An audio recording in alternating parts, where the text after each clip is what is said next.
le 4 janvier 2021 VFS ci juróomi liggéeykat yi mu dàq ñoom ñëpp mu dàq leen ci anam bi ma wane te mu ñaaw dëppoowul ak yoon amoon na jigéen bu ëmb. mbokk yi bu ñu seetaanee ci Sénégal ñuy toroxal liggéeykat ñu naan déet, ñuy salfaañee sañ-sañu liggéeykat ñu naan déet, waaye ñuy salfaañee liggéeykat yu jigéen yi jamono yi nga xam ne dañoo ëmb, mbokk yi suñu Sénégal bi day yàqu. te lii waruñu ko seetaan, waruñu seetaan liggéeykat yi ñu leen di toroxal te mu am ministre du travail fii ci Sénégal. wax ji mooy ana ministre du travail. dafa mel ni fii Sénégal ministre du chômage moo fi am, ministre des arriérés de salaire moo fi am, ministre des licenciements arbitraires ak injuste moo fi am. ndaxte licenciement bii licenciement arbitraire la, jaarul yoon, jaay doole la. licenciement liquidation la, licenciement pour dàq ñoo xam ne ci biir entreprise bi waaw dañ doon wax te yàlla tax, dañ doon wax te njëriñu liggéeykat yi tax. donc ñu dàq si benn jigéen boo xam ne dafa ëmboon te entreprise bi xamoon na ne liggéeykat boobu dafa ëmboon. mbokk yi tey la 30 mars waaw ñu ngi ci njeextelu weeru mars. waaw xëy na 365 jours yëpp dama jàpp ne ñetti téeméeri fan yëpp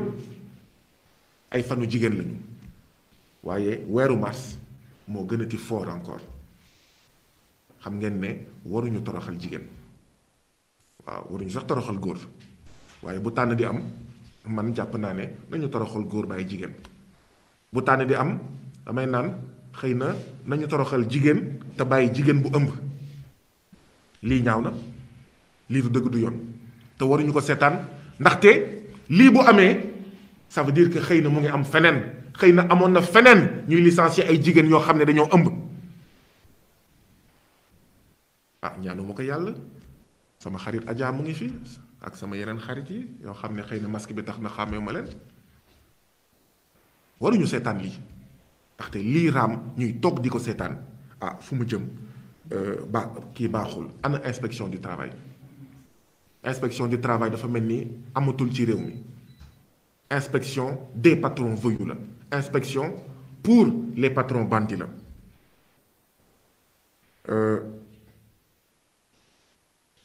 lii mooy li nga xam ne moom la ñu waxoon fii, moo ñu indi woon fii. et donc bu ñu sañoon mbir mi du egg tribunal, bu ñu sañoon tribunal du àtte, bu ñu sañoon VFS day toog waxtaan ak juróomi liggéeykat yi nga xam ne moo leen tooñ, ñu waxtaan ba déggoo. ndaxte tooñ na leen ba ci kanamu yàlla, tooñ nañ leen ba ci kanamu askanu Sénégal yépp, ndaxte lii mënuñu ko seetaan. te lii du kenn moo ñu ko teg lu dul suñu ñi nga xam ne ñun ñoo leen fal, ñu ñàkk fayda di seetaan ay patron voyou di def lu leen neex. patron yépp nag duñu ay patron voyou. nee naa leen entreprise bi entreprise indienne la. patron yëpp duñu ay patron voyou, waaye tamit bu ñu seetaanee ay patron sénégalais di toroxal seen moromu doomu Sénégal, waaw mun nañ nangu di gis ay patron doxandem di ñëw toroxal doomu Sénégal, doomu Afrique, fii ci Sénégal. waaw parce que ñun waa FRAPP nag mu suñu wax ne dëmm tubaab la, dañoo ne dëmm nooteel la. mu suñu wax ne dëmm français la, dañoo ne dëmm mu ngi sant nooteel. te nooteel nag am na ay patron nit yu ñuul ni ñun, sant Sagna, Diallo, Tall, waaw ak ñoom seen ni ñun, ay patron yu sant ni ñun, ñuul kukk ni ñun, di toroxal ñi nga xam ne ñoom la ñu bokkal réew mi, ñoom la ñu bokkal maanaam continent yi. donc bu mu jaaxal kenn. bu fekkee patron yu weex tàll wala yu xonk cur fii la ñuy ñëw di ñu toroxal. et donc nooteel la, amul dafa weex dañ koy dénoncer, mu ñuul ñu ne pat. donc ñu ngi interpeller président de la République Macky Sall, ñu ngi interpeller gouvernement wa di interpeller ki nga xam ne moom mooy ministre du travail. mënatuñu nangu ñuy licencier ay femmes enceintes, ay femmes yu ëmb, ay femmes ay jigéen yu wan na lor. mënatuñ ko seetaan, mënatuñu nangu ñuy licencier comme ça ay travailleurs. VFS nag comme ni ma ko waxee waaw bëgg nañ waxtaan ak moom ñu ngi ñaan mu toog ak juróomi liggéeykatam woowu juróomi ex-travailleur am yi ñu waxtaan ak ñoom ba trouver ay terrain d'entente ñun nag waa FRAPP waxuñu lii mooy saafara bi lii du saafara bi liggéeykat yi lu ñu d'accord ak VFS ñun d'accord nañ ci ak VFS waaw liggéeykat yi mu dàq li ñu d'accord ak VFS ñun ànd nañ ci ak ñoom waaye lu liggéeykat yi nanguwul ñun duñ ci d'accord comme ni ma ko waxee VFS moo tooñ VFS na xool nu ngi koy réglé bu ko réglé wul nag ñun dinañ xoolaat ni ñuy def ndaxte nag ñun Afrique ñun Sénégal ñu ngi commencé ñàkk fayda déjà visa yi ñu ñuy fayloo du dëgg du yoon waaw ñoom fu leen neex ñu bàyyeekoo ñëw Afrique ñëw Sénégal du ñu fay visa ñun pour dem ci ñoom ñu war a fay visa ndaxte nag bu ñu waxee VFS wax ambassade réew yi nga xam ne ñoo ñuy fayloo visa pour dugg seen biir réew te ñenn ci ñoom rawatina waa tugal bu ñuy ñëw ci ñun du ñu fay visa benn ñu ñuy fayloo visa ndax ñàkk fayda bi bu suñu autorités yi ñàkk fayda ñaar ñu naan déet ñu ñuy fayloo visa di noot suñu ay liggéeykat di noot suñu ay mbokk africain di noot suñu ay mbokk sénégalais di noot ay jigéen rawatina ay jigéen yu ëmb loolu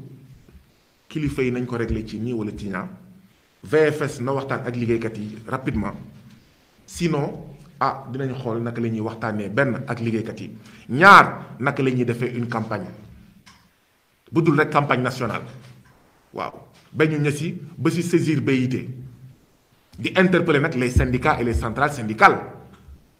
ndaxte kat syndicat tum ranke na ci Sénégal centrale syndicale tum ranke na ci Sénégal waaw ni ministre du travail tum ranke mel ni amul ni inspection du travail tum ranke mel ni amul wa ilaa mu mel ni dañoo ànd ak borom doole yi patron yi noonu la syndicat tum ranke jamono ji Sénégal noonu la centrale syndicale tum ranke jamono ji Sénégal donc nañu gaaw a régler jafe-jafe bi ñaareel bi ak waa ak juróomi liggéeykat yi VFS na waxtaan ak ñoom ci lu mu gën a gaawee négociation yi mu bañoon jamono ji nga xam ne ñu nga fa woon na négociation yi commencé ndaxte comme ni ñu koy waxee un mauvais arrangement vaut mieux qu'un bon procès ñun nag bañu ñu waxtaan waaye nag li ngeen ñu def métti na yéen waa VFS métti na ñu ba ci kanamu yàlla te bu VFS nekkee entreprise indienne ay indien war nañ fàttaliku Bandung indiens yi war nañ fàttaliku Bandung africains yi war nañ fàttaliku Bandung maanaam africain warul mës a def lu ñaaw indien warul mës a def lu ñaaw ay pays du sud waaw ndaxte lu ñu boole lu yàgg la waaye tamit indien warul def lu ñaaw africain waaw boo fàttalikuwee Bandung rek yéen indiens yi warul leen def lu ñaaw africain yi waaye lii yépp nag comme ni ma ko waxee président Macky Sall la gouvernement wam ak ministre des licenciements ministre des arriérés de salaire ministre des violations des droits syndicaux waaw ministre du chômage au lieu de ministre du travail waaw inspection des licenciements inspection des arriérés de salaire inspection des licenciements arbitraires inspection du chômage au lieu d'inspection du travail lii moo fi am Sénégal ministre des patrons voyous des patrons bandits au lieu de ministre du travail inspection des patrons voyous inspection des patrons bandits au lieu d'inspection du travail lii moo fi am Sénégal donc mbokk yi lii moo ñu fi indi woon te lii dal waa VFS mu ngi dal yeneen ak yeneen entreprise GCO entreprise bi nga xam ne moom mooy def zircon fële ca Diogo dégg ngeen ay licenciement am Brioche Dorée dégg ngeen ay liggéeykatam am nañ fa jafe-jafe ABS dégg ngeen jafe-jafe yi liggéeykat yi am Excelec Sigelec dégg ngeen jafe-jafe yi nga xam ne moo am fii Manco nga xam ne mu ngi bokk disons ci SGBS dégg ngeen itam jafe-jafe liggéeykat yi nga xam ne ñoo nekk foofu King Fahd Palace teeru bi dégg ngeen licenciement yi nga xam ne moo fa am daanaka dafa mel ni liggéeykatu Sénégal mësul gën a tumranke jamono président Macky Sall 1960 ak léegi kan nag moo ñuy wàllu kan mooy wàllu liggéeykat yi kenn du leen wàllu ku dul seen bopp kenn du wàllu liggéeykat yi ku dul seen bopp ak askanu Sénégal kenn du ñu wàllu ku dul suñu bopp donc liggéeykat yi nañu am full ak fayda syndicat yi nga xam ne ay syndicat la yoo xam ne encaissé cekof lañ fi nekkee encaissé xaalis 1er mai encaissé xawma des enveloppes en espèces sonnantes et trébuchantes encaissé xaalisu xawma pacte de stabilité sociale subvention de l'État xawma 300 millions yi nga xam ne ñun ñëpp ñoo koy dégg syndicat yi nga xam ne nekkewuñ fi lu dul ñu créer ay institutions aussi inutiles que budgétivores ñu am fa place am place conseil économique social et environnemental am place xawma HCCT xawma ak fan ak ci conseil d'administration yi syndicat yooyu liggéeykat yi nañu am full ak fayda te dëddu leen syndicat yooyu liggéeykat yi nañu am full ak fayda xeex ci biir dàq seen njiit yi nga xam ne nekkee wuñ fi lu dul njaaloo ak patron voyou yi njaaloo ak patron bandi yi ëllëg ñu waxal liggéeykat yi ñuy wax ak patron yi nekkee wuñ fi lu dul njaaloo ak état bi ëllëg ñu wax ak li nga xam ne moom mooy liggéeykat yi